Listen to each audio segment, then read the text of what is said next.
So you've done now a lot of genre work. You did Hemlock Grove, and now you're doing Castle Rock, and there's also, of course, Pennywise. Do you find that you enjoy that work a lot, and that you can explore characters in a different way than in normal, genre sci-fi fantasy work, or are you drawn to those in particular, or is it just kind of something that's happened? It's sort of just happened. I guess I've been cast. I've gotten to these jobs. It hasn't been that I've actively pursued just genre-based shows or films. It's just that I've happened to be booking these things. And I don't know why exactly that is, but I guess my sort of talents or looks or face or whatever sort of lends itself pretty well to the genre. And I love darker, sort of mysterious stories. I've always have, so I'm really having fun with it, and they're all very, very different challenges and different characters, and that's ultimately what's most important for me, is to not do the same thing over and over again. So even though they're similar in tone and genre, this character is the complete opposite to what Pennywise was.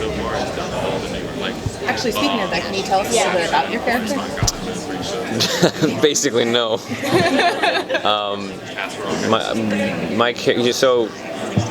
the Shawshank Penitentiary is a setting in the show, sort of the infamous jail and prison, and my character is a prisoner there. That's pretty much all I can say. But I'll tell you that I'm really enjoying the character, and I'm having fun with it. And we're halfway through the show now, and I'm not exactly sure how it's going to end, but I'm having fun working, and I think the show can be. I think the show can really work. I think it's hitting all these right notes in terms of Stephen King and the theme of this sort of dark mystery, at times almost absurd, which is, I think, true to sort of the way Stephen King writes as well. And the character is really fun. I'm looking forward to it coming out and showing you all. Have you been given kind of the creative freedom to make your own choices without giving away too much for your character, or? Yeah. The weird thing too is as an actor, you're entrusted with embodying a role, and then you make it your own. The character's fun. There's a lot of choices to be made. So he's not like. It's very different than me. So there's a sort of a transformative character in that sense, that it's there's a lot of choices to be made and explored. So, which I always think is fun. I love Pennywise is obviously one of those characters, but I love doing roles where you can sort of transform yourself and sort of these bizarre characters that you try to figure out, and you come up with a body language and a physicality and a voice and everything, and it's really fun, But that being said, I don't know, this show is sort of also, I guess, a little bit of themes of that as well, and then the next thing I'll do, it might be something much closer to me, like a rom-com or something, I don't know. Is that what you feel closest to? Well, I'm just saying that usually those type of roles are very subtle, like you sort of sound and act like yourself. With this role, I'm not. It's also one of those roles that are very different than who I really am. So, but then there's roles where the character is much closer to who you are for whatever that reason is. And usually, if the role is sort of, it's a young guy falls in love or whatever, it's like you might not go and change your voice all that much, or your physicality. So it all depends. Do you find the physical transformation really challenging, or emotionally, what's more challenging for you? When you have to go to these dark places. Yeah. There are different types of challenges. I think physicality is something that you work on before, and then you sort of it's supposed to be second nature when you're doing it. Like you figured out a way of movement, and then when you're doing it, you shouldn't really think about it. And the emotional thing is something that you do on the day. You can't really prepare for emotion in the same way, or like not in advance at least. So you need to, or at least for me, I need to get into that place for that scene and find whatever that is and come in, like find that energy, and then once you start rolling, you need to sort of be there and unleash it.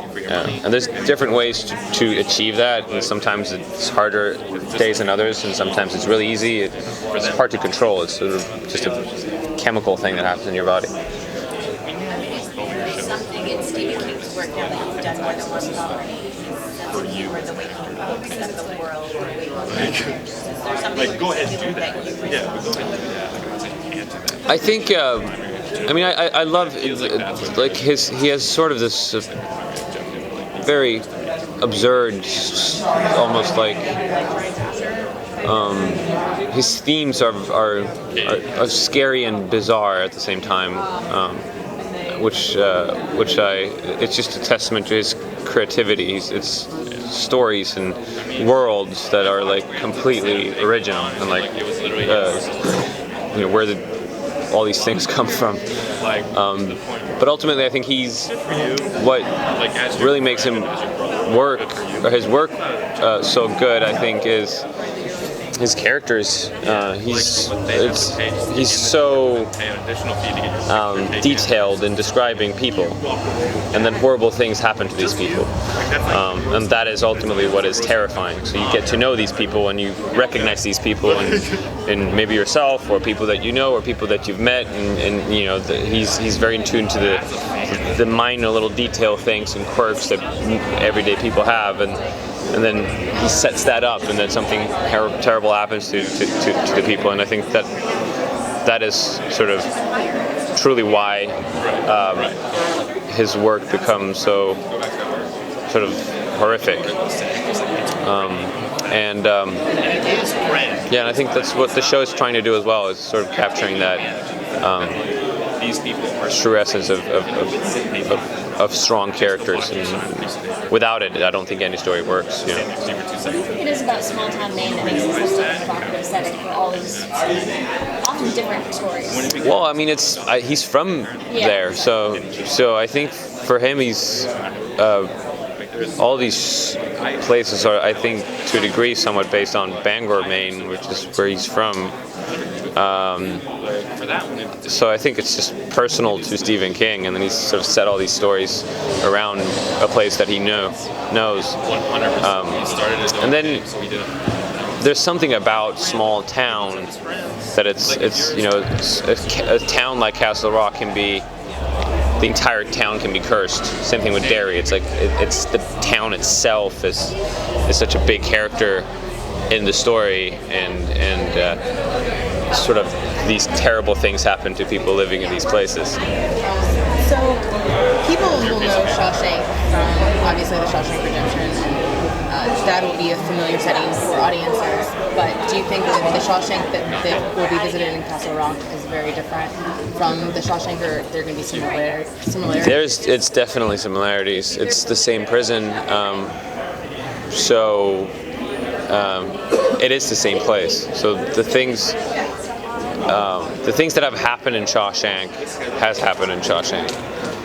So it's, you know, these settings are not meant to be separate, but the same. So the history of these places that we've seen in Stephen King's worlds and books are things that have actually happened in the Castle Rock universe as well. So you know, I'll tell you, like we shot.